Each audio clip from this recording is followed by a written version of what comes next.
Welcome to the Joys of Binge Reading, the show for anyone who ever got to the end of a great book and wanted to read the next instalment. We interview successful series authors and recommend the best in mystery, suspense, historical and romance series, so you'll never be without a book you can't put down.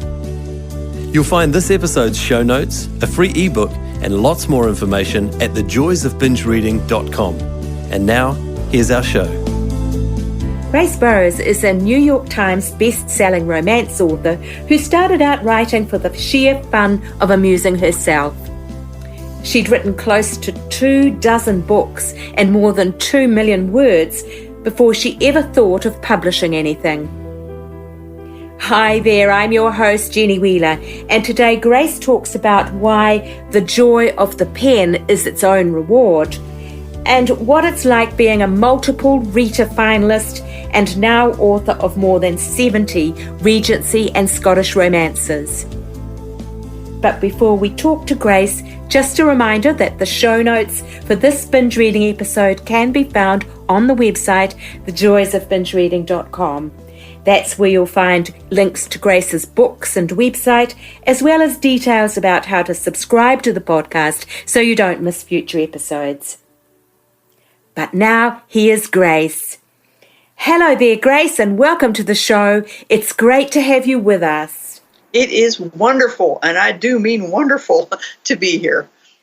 Our listeners don't know, but we've had a few little technical hitches in getting here, so it's especially good to be now speaking. But beginning at the beginning, was there a once upon a time moment when you decided you wanted to write fiction, and if there was a catalyst, what was it? Well, I think I have recounted elsewhere the idea that I came upon a book, I was saving it, for a cold, dark, lonely night, and the book just didn't do the job. It was a little disappointing, and I had the thought, the same as many of us have, I bet I could do this. I bet I could write a book. And I did begin to write. A catalyst, though, would have been my master's degree. I am a lawyer, but I went back to school to get a master's degree in conflict and conflict resolution. And my advisor asked me, well, if you could write anything in the world for your master's thesis, what would you write? And I told him I would write a novel. And that novel would have two lawyers as the protagonists. One of them would love the legal system. One of them would see it as a necessary evil and have had an experience with many of the ways that it's flawed. And I'd make it a romance. And my advisor said, well, why don't you do that? And I wasn't expecting a graduate advisor to advise me to write fiction, but I just had the best time. It wasn't my first attempt at fiction, but it was a catalyst in the sense that the book had a theme, what is justice, and that made writing the romance more of a challenge and more fun. So I would say that putting together that manuscript was a turning point for two reasons. First of all, because it was a more complicated process than simply writing a love story, because that's what I love to write. Also, my advisor read it when it was finished. And to that point, I hadn't been writing for anybody else to read. I'd just been writing for fun. So there's sort of the catalyst story. It may not be the first book that I wrote, but it was a turning point book. That's so interesting that they did even accept it as a master's thesis. That's fantastic, actually. Well, it was 400 pages. It certainly held up in terms of weight to anything that was being written in that department at the time. Yes. And it was the book turned out to be, I think, The Sweetest Kiss. It was published years later in a revised form, and I think it did a good job of showing that when the American legal system works, it can achieve justice. Too often, it does not work, and the results are tragic. So I hit those wickets too. But that was probably a contemporary, was it? Yes, that was a contemporary. But you've very much made your world now, the Regency period, with the romances that you've been doing in more recent times. Yes, and I've done some Scottish Victorians and some Scottish Regencies. Gotta have my dose of Scotland. But it's always been romance. Your strapline on your website is "I believe in love," and I guess that for you, there's never been a temptation to do anything else but romance. There has not. I've toyed with the idea of writing historical mysteries because I so admire those and I enjoy many of them. But the plotting is not as familiar to me as the romance plotting. There may be a historical mystery series in my future. But it's not talking to me yet. Yeah, sure. So how many novels had you finished before you thought to publish one? I think, well, I've known from reading website interviews and things that there were an amazing number of books that you'd actually beavered away with just for your own fun, as you describe it. How many had you got to at that stage before you thought about publishing? Well, maybe a couple dozen. 20, somewhere between 20 and 25, and they were monstrosities, 200,000 words. I was having the best time. I got a hold of Stephen King's On Writing, and somewhere in there, and On Writing is, I think, 20 years old, he said he thought 180,000 words was a good length for a book. Well, nobody writes 180,000 words except Stephen King. So I had no idea what I was doing. But sometimes I had to chop a book into 2 books before it could be published. But, I was so happy writing those books. Wow. And none of it was as a business decision. As a beginner writer myself now, you read everywhere about how, as a writer, you have to understand you're a business person. But that's completely contrary to your ethos, isn't it? Oh, yes. But at the time, I was running my own law practice. So, the idea that something is a business topic or you've got to scope out the business angle, that's just a yawn. I've been running my own business for 25 years. I do wish I had self-published sooner. Everybody said self-publishing is so much work. Well, no, it's not. Not compared to running a law practice and not compared to my experiences with traditional publishing. So I should have seen for myself sooner in that regard.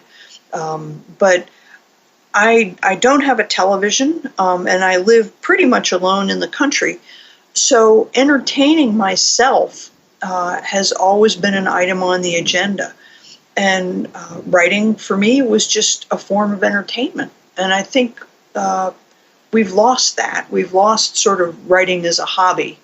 But for me, it was a good 5 years of just frolic. Now, I might have this wrong, but I think that the first novel that you talked with someone about possible publication was one called Gareth, Lord of the Rakes. Was that right? Is that the first one? That is the first Regency that I finished. I finished the manuscript.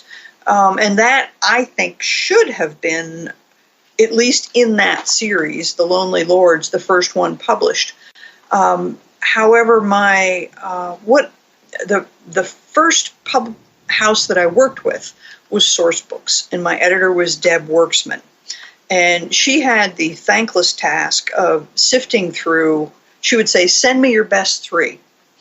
And then send me 3 more, and send me 3 more, and send me 3 more, until she spotted 3 books that she thought were good quality, representative of the brand, and could make a good, strong trilogy of brothers. Mm-hmm.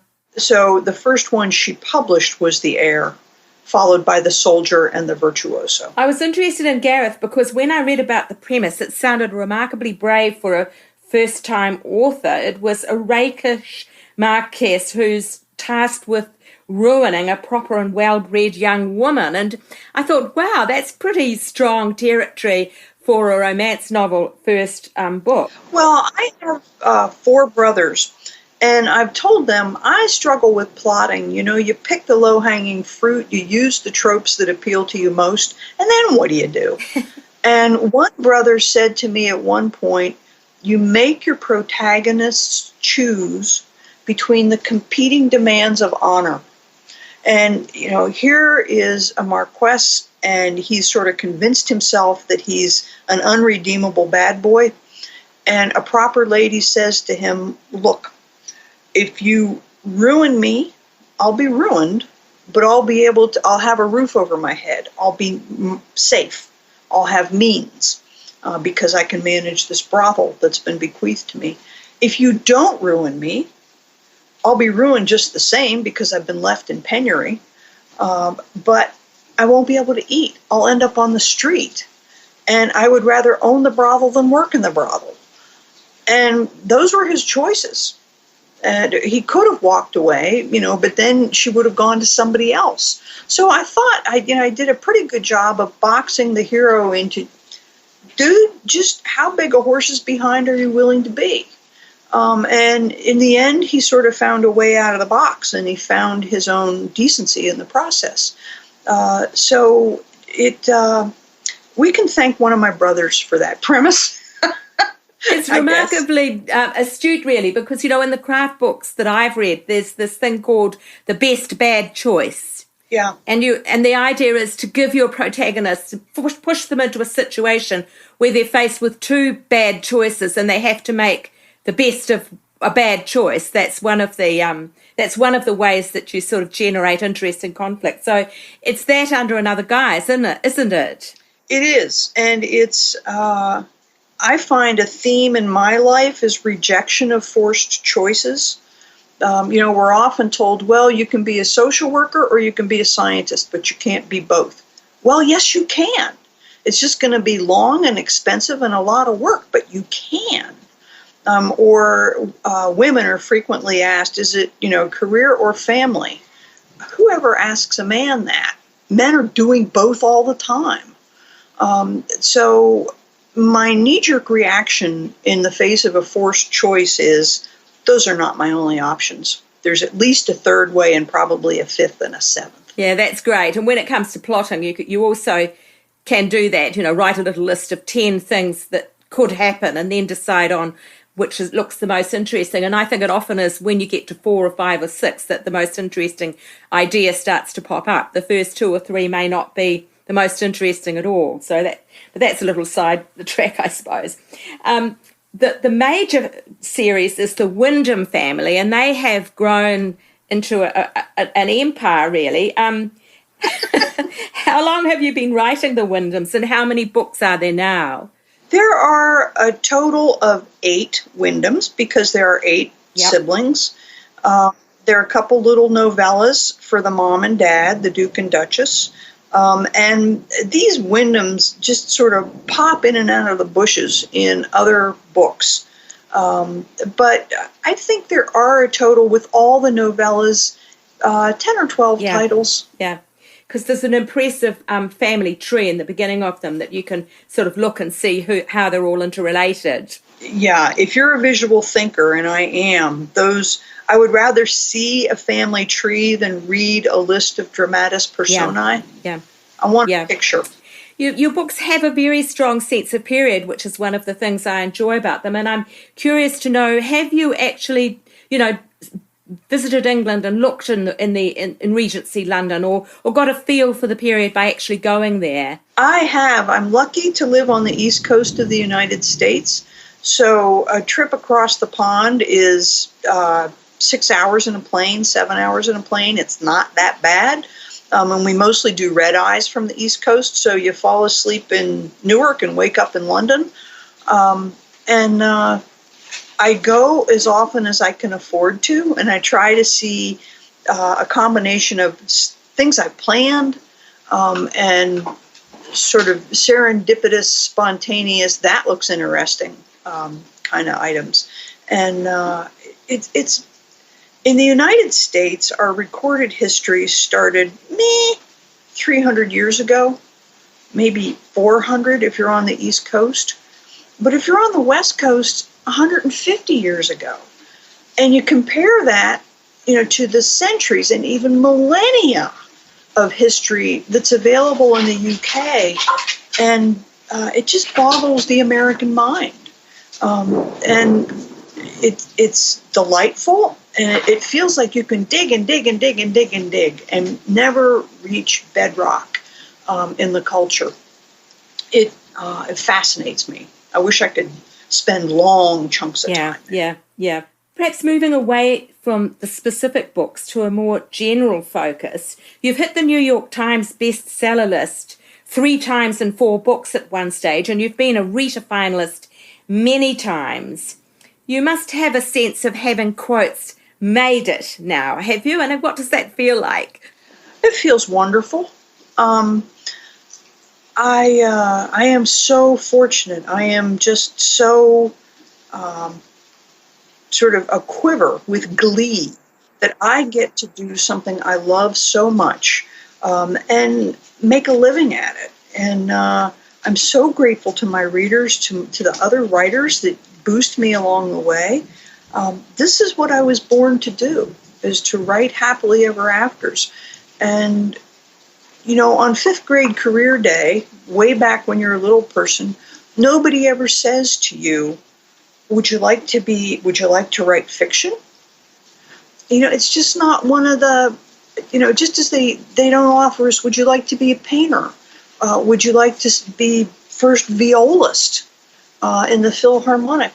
The arts and the creative pursuits are not presented to us as professional options on the same footing that some of the other choices are. And I'm just so glad, grateful is the word, that I can do this. For a long time, I did this, and I was also a child welfare attorney. Nobody should have to be a child welfare attorney.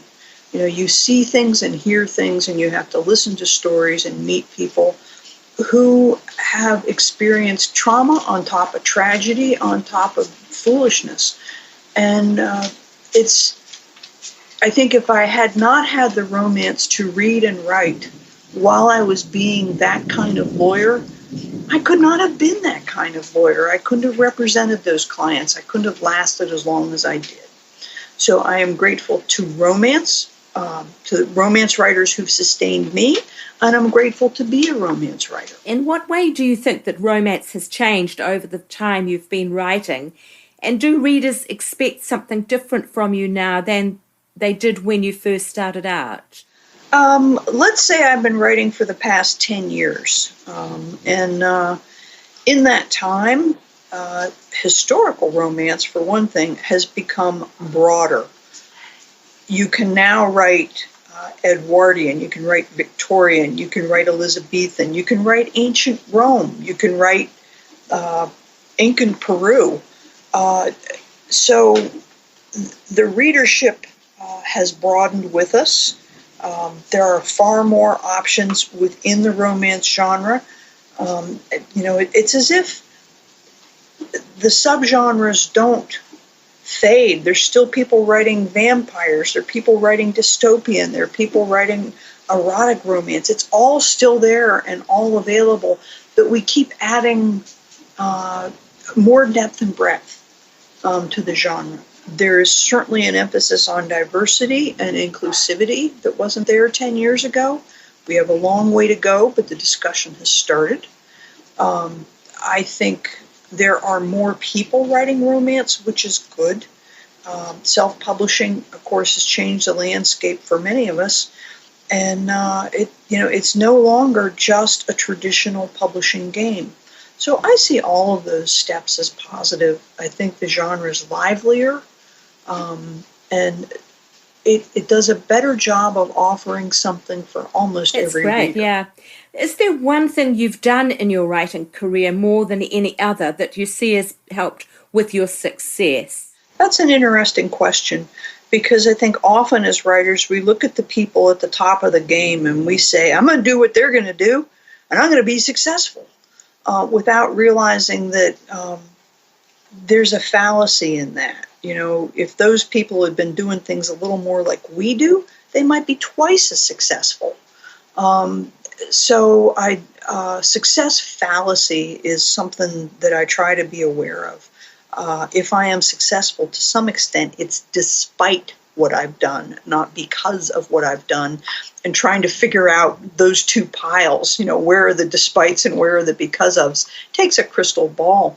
I would say the one thing I have done that has allowed me to keep writing, because in order to succeed, you gotta have books, is focus on the writing, stay with the writing, stay with what I call the joie de plume, the joy of the pen,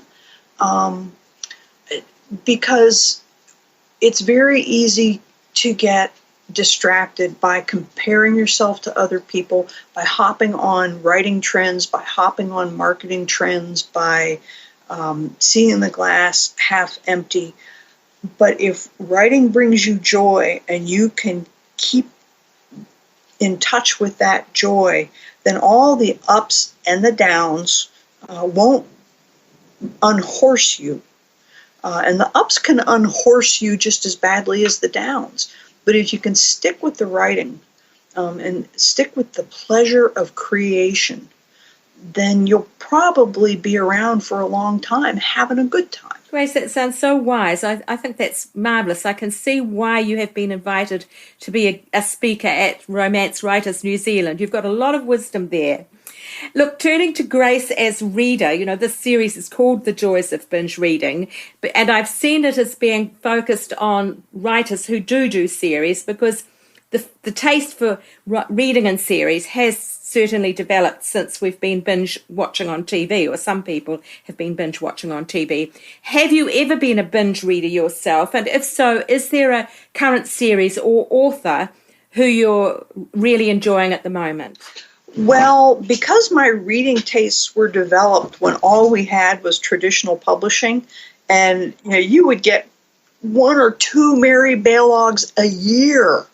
The idea that you can just plow through a whole series, that an author might have a book for you every month, that's a real paradigm shift for me. What I do over the winter, though, is I read whole series. I will read the Bedouin series. I will read the Bridgertons. I will, that's how I spend my winters, because the evenings are long and cold and dark. They are perfect for reading. And so I do binge read series. Now, sorry, just to interrupt you there, but for those who don't know those series, who are those? Who's the author of those, the Bedouins and the Bridgertons? Mary Baylog wrote the Bedouins. We probably know that as the Slightly series. Slightly Dangerous, Slightly Wicked. She had 6 siblings and finished with the Duke, Slightly Dangerous. It was, they're big, thick books and lots of family interaction in a very developed world. The Bridgertons are, of course, Julia Quinn's sort of foundation series. And it's going to be developed by Netflix. That sounds like a good idea. But again, it was 8 siblings, and the books did not come out in quick succession, but now you can read them, in a week, and it's a very wonderful week when you do. I've read quite a bit of, when I first started out, I read a lot of Julia Quinn, but if I've read one of those, it hasn't kind of remained in my poor old adult brain. I started reading romance a long time ago, so I must go back to those, because Julia was one of my absolute favourites when I started out, yeah. Well, and that series, I think, is about 20 years old. I think it was among her earliest books. But again, it wasn't published quickly like some series are now. It was a book or two a year. So it came out over a span of several years. But, those books have held up. They are wonderful. And it's terrific that they've been picked up by Netflix now. That thing about the creative work never really dies is very much seen there, isn't it? Oh, I hope so. I hope there develops a large and unquenchable appetite for historical romance series on Netflix. That's right.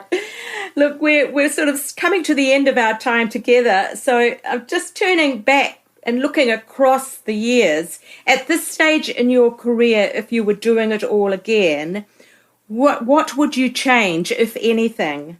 Well, I've mentioned that I would self-publish sooner. I think also I would trust my gut more.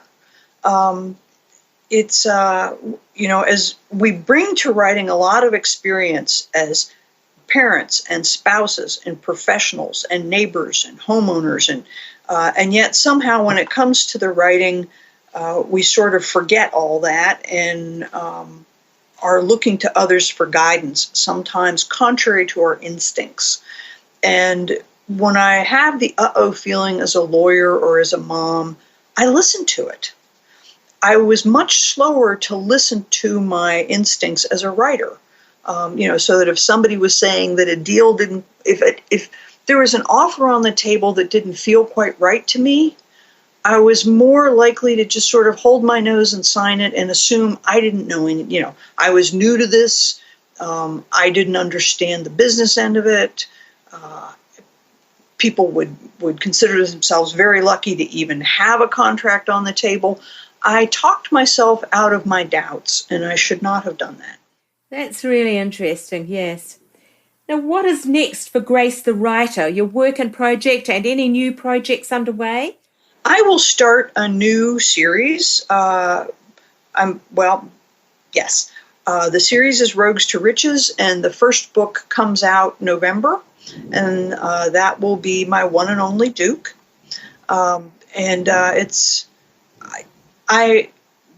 The premise for this series came to me as follows. I think to a certain extent, we're all a little tired of dukes and billionaires and alpha males. And, it's hard to keep that material fresh because it's been done so often. And yet, a man who is high status or a woman who's high status has a long way to fall. So it's fun to write those characters, and it is interesting to watch them brought to the brink of despair despite all the power and blessings they might have at the beginning of the book. So I asked myself, who is the farthest person I can think of in Regency London from a duke? And being a lawyer, I said, well, a convicted killer awaiting execution in Newgate. So that's where I started. That's where our hero is when the book opens. And from there, he has to sort of backslide, slip, slither, and claw his way to a happily ever after. And that book was so much fun to write.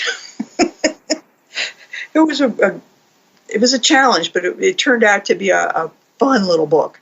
Now, it's a series, so you must already have an idea in mind as to where that series is going. But with a single guy like that, is it giving any secrets away to ask, how do you build a series from that? One, it's a great premise for a book, but how do you make it continue? Well, one of the things this hero, his name is Quinn Wentworth, one of the things Quinn has to learn is not to be such a lone wolf. He has younger siblings. Oh, okay, yeah. And the first person he has to let into his life is, of course, his wife, his love interest.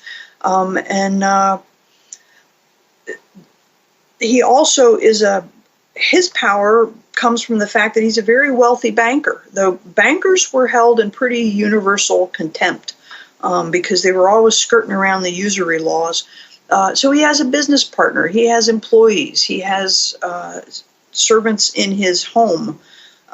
There is a community orbiting around him, and at the beginning of the book, he's kind of oblivious to that. And by the end of the book, he truly is a duke.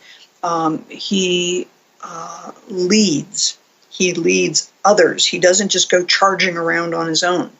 And his Duchess is largely responsible for bringing him into the fold that way. But to answer your question, there are two younger sisters, there's a younger brother, there's a cousin, there's a business partner. There are plenty of people to make a series with. Great, yeah, I see that, yeah. So we are now pretty well out of time. So where can readers find you online, and are you active in social media? I am somewhat active on Facebook, less so on Twitter. I send people to places. Of course, I have a website, graceburrowes.com, where all the books are summarized and the pretty covers are there, and I do my blogs on Sunday. But anymore, I'm telling readers, if you just want to stay up to date with new releases or discounts and deals, just follow me on BookBub.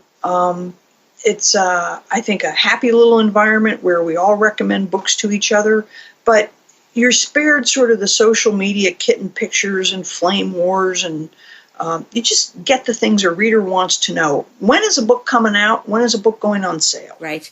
Yeah. And, if you want more than that, you can sign up for my newsletter on the website or find me on Facebook as Grace Burrowes Author. Fantastic, Grace. Look, it's been such a pleasure to see you, and to put a little bit of a time space on this, I know that we're going to be actually meeting in a couple of weeks at Romance Writers New Zealand conference, and I'm really looking forward to hearing what you've got to say there and meeting you in person. So thanks so much. Thank you very much. Can't wait to meet you in person. Okay, bye. Bye-bye. Thanks for listening to the Joys of Binge Reading podcast. You can find all the details and links for this episode at www.thejoysofbingereading.com. We'd love to hear your comments and suggestions for who you'd like us to interview next. And if you enjoyed the show, take a moment to subscribe on iTunes or a similar provider so you won't miss out on future guests. Thanks for joining us, and happy reading. The Joys of Binge Reading podcast is put together with fantastic technical help from Dan Cotton and Abe Raffles. Dan is an experienced sound and video engineer who's ready and available to help you with your next project. Seek him out at dcaudioservices@gmail.com. That's D for Daniel, C for Charlie, audioservices@gmail.com, or check our show notes. He's fast, he takes pride in getting it right, and he's great to work with. Our voiceovers are done by Abe Raffles, another gem of sound and screen. Abe has 20 years of experience on both sides of the camera/microphone, as a cameraman director and also as a voice artist and TV presenter. I think you'd agree that his voice is both light-hearted and warm. He is super easy to work with no matter what the job. You'll find him at Abe, A-B-E, at pointandshoot.co.nz. As I say, the full details in the show notes on the website. That's it for now. Thanks for listening. Hopefully see you next week. Bye.